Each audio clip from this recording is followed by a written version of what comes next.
Gusto kong magpaalam. Will I ever get to live my life again? Ako, si Lira. Sorry anak, wala ako doon nung na-aksidente ka. Kung nandito mami mo, magagalit sa akin yan. Biyudo na sa asawa, kaya pilit ko itinataguyod ang kaisa-isa naming anak. Will I be able to provide the love my son needs? Ako si Bernard. Matapos mapahiwalay sa asawa, namatay ang panganay kong anak. Ninakaw naman ang aking bunso. Bakit nila kinuha sa akin yung anak ko? Masama ba akong ina? Pabaya ba akong ina? Will I ever feel the love of my children? Ako, si Rebecca. Patuloy akong umiibig sa isang babaeng matagal ko nang minamahal. May gusto ka pa kay Lira, no? Ang tagal na nun. Bakit hindi mo ligawan si Lira ngayon? Now that she's free, will I finally get the love that I deserve? Ako si Jerome. GMA proudly presents the primetime drama that will dare ask what we are willing to give and what we are ready to sacrifice to begin again and live again. This is a story about heartache and the love that heals it. This is a story about second chances.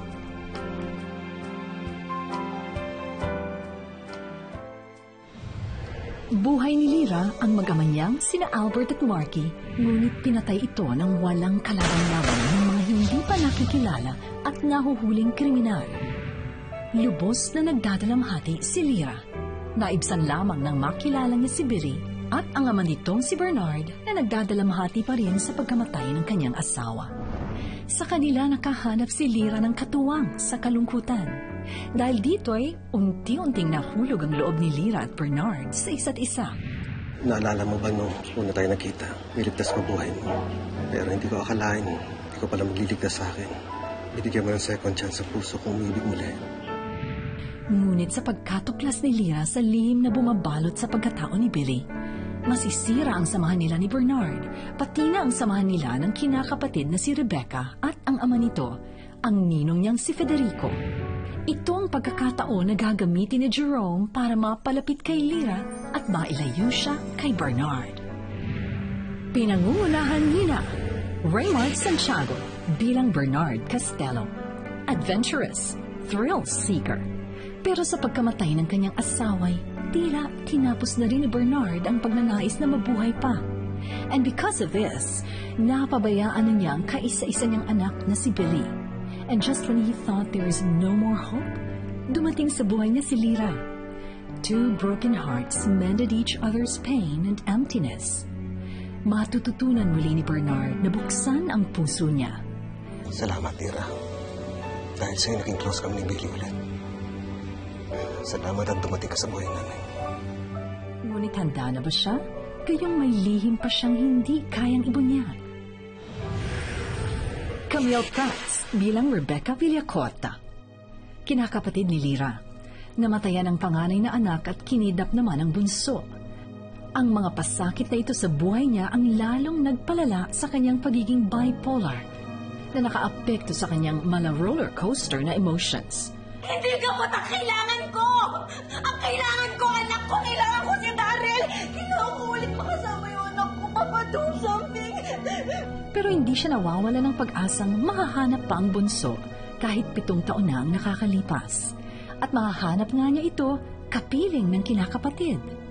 Ito na ba ang sisira sa magandang relasyon ng dalawa? Rafael Rosell bilang Jerome Padilla, best friend ni Albert at partner sa law firm. Albert's death gave him another chance para maiparamdam muli kay Lira ang matagal na niyang pagkagusto rito. Ngunit sa pagdating ni Bernard, tila mauunahan na naman siya sa puso ni Lira. But this time, hindi na siya papayag pang maagaw ang babaeng pinakamamahal niya. Lira, bakit hindi wala ako ang piliin mo? Bakit hindi wala ako mahalin mo? Please, ako na lang mahalin mo. Jerome, pwede ba? Lira, ako na lang mahalin mo. Please. Ngunit mahalin pa kaya siya ni Lira kapag nalaman nito ang kanyang pinakatatago-tagong sikreto. At ang 2014 Metro Manila Film Festival Best Actress, ang kapuso na si Jeneline Mercado bilang Lira Bermudez. Isang veterinarian, gumuho ang kanyang mundo nang mawala ang pinakamamahal niyang asawa at anak. Kahit saan ako tumingin dito sa lugar na to, Wala akong ibang maalala kundi yung asawa ko at ang anak ko. Hindi ko kaya. Dagdag pasakit pa ang kawalan ng hustisya ng pagkamatay ng mga ito. Dahil dito, she never thought she'd love and live again until she met Bernard at ang anak nitong si Billy. Binigyan siya ng mag-ama ng pangalawang pagkakataong umibig at magsimula muli. Ngunit sa pagkakadiskubre niya sa isang lihim na tiyak nasisira sa pagsasama nila ni Bernard, ano kaya ang mas magiging matimbang at pipiliin niya sa uli? Pag-ibig o katotohanan? Makakasama rin sina China Ortaleza bilang Colleen Paredes, kapatid ng asawa ni Bernard na isang flight attendant. Nang mamatay ang kapatid niyang si Denise, inako na niya ang responsibilidad na alagaan sina Bernard at Billy. Hindi ito naging labag sa kanyang kalooban dahil lihim siyang umiibig kay Bernard at umaasang sa pagkawala ng kanyang kapatid, she'll be given a chance sa puso ni Bernard, kaya ganoon na lamang ang inis niya nang si Lyra ang pumalit kay Denise sa buhay ng mag-ama. Roy Vinson bilang Federico Villacorta, ama ni Rebecca, gagawin ang lahat para makabawi sa mga naging pagkukulang sa anak. Hindi siya tumitigil sa paghahanap sa nawawalang anak ni Rebecca dahil umaasa siyang ito ang makakapagpagaling kay Rebecca. Ngunit sa mga matutuklasan niya, masasaktan din niya si Lyra, ang inaanak niyang itinuturing na rin niyang parang tunay na anak. Miriam Kimball bilang Alisa, loyal and trustworthy executive assistant ni Federico. Ngunit meron pala silang mas malalim na relasyon ni Federico. Francesca Farr bilang Penny Ampil, ang matsika at madaldal na best friend ni Lyra. Katulad ni Lyra, isa rin siyang veterinarian. Lagi siyang handang makinig at magpayo sa matalik na kaibigan. Gerard Pizaras bilang Jonas Rodrigo, business partner ni Bernard, ninong ni Billy, maaasahan na kaibigan lalo na sa mga panahong nagdadalamhati si Bernard at napabayaan si Billy. Nick Scuderi bilang Daryl, batang mula sa ampunan, nangangarap ng pagmamahal at kalinga mula sa isang magulang, kaya naman ganoon na lamang tuwa niya nang malamang siya ang nawawalang anak ni Rebecca. Ngunit nang mapatunayan na hindi siya ang batang kinidnap noon, gagawin niya ang lahat para mapatunayan na mas higit pa sa tunay na anak ang pagmamahal na kaya niyang ibigay. Joshan Bernardo bilang Billy Castello, nag-iisang anak ni Denise at Bernard, mahilig sa mga laruang superheroes. Mabait at malambing na bata lalo na kay Bernard, kahit noong mga panahon na napabayaan siya nito. Magiging close kay Lyra at makakakita ng pangalawang ina rito. Dahil sa kanya, kaya magkakalapit sina Bernard at Lyra.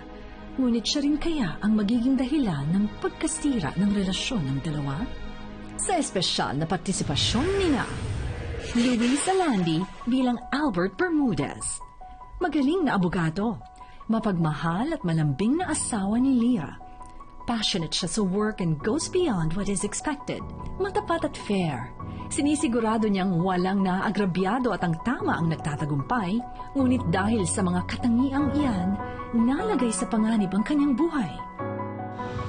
Jackie Rice bilang Denise Castello, asawa ni Bernard, may diferensya sa pagkababae. Daredevil at risk-taker, ngunit ang mga katangiang ito ang magpapahamak sa kanya at tatapos sa buhay niya. Riza Sonoy bilang Mariel, ex-girlfriend ni Jerome at ngayon friends with benefits ang relasyon nila. Payag siya sa setup nila ni Jerome kung yun lang talaga ang tanging paraan para matulungan niyang makalimutan ni Jerome si Lyra. Lihim na naghihintay at umaasa na maging sila muli ni Jerome. Joshua Uy bilang Marky Bermudez, ang makulit at bibong anak ni na Albert at Lyra. Mahilig sa mga superheroes. Balang araw ay gusto ring maging lawyer tulad ng daddy niya. Subalit mabilis matutuldukan ang pangarap niya dahil sa isang malagim na pangyayari. Glenda Garcia bilang Carmen Bermudez, ina ni Albert, socialite, sweet and caring. Nais niyang mag-move on na si Lyra sa pagkamatay ni Albert at Marky at maghanap ng second chance para lumigaya sa buhay. Ayan Nuli Laurel bilang Norma Padilla. Biyudang ina ni Jerome. Ina-encourage niya si Jerome na ligawan si Lyra dahil alam niyang mahal ito ng anak. Pero yun nga lang ba talaga ang dahilan? O may kinalaman ba ito sa mga sikreto ng pamilya niyang matagalan niyang hinahawakan? At si Ricky Davao bilang Benito Bermudez. Ama ni Albert, mayaman and successful, retired government official. Hanga sa abilidad ng anak kaya gusto niya itong pumasok sa politika. Mula sa direksyon ni Loris Gillian. Sa malikhaing panulat nina, Creative Director Roy Iglesias, Creative Unit Head Des Garbes Severino, Creative Head for Primetime, Head Writer RJ Nuevas, Writers Des Garbes Severino, Lobert Villela, Rona Leon Sales, Brainstormers Nehem Daliego, Kenneth Angelo Angeles. Sa masusing paggabay nina, Executive in Charge of Production, Lilibeth G. Razonable, Vice President for Drama, Reggie Acuña Magno, Program Manager, Helen Rose Sese, Executive Producer, Carolyn B. Galve, Associate Producer, Chris Linaban Tobias.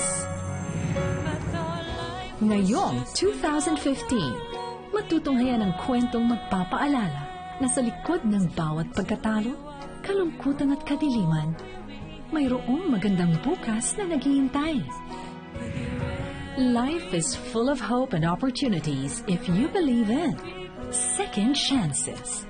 Simula January 12 na sa GMA Telebaban. If all this can be worth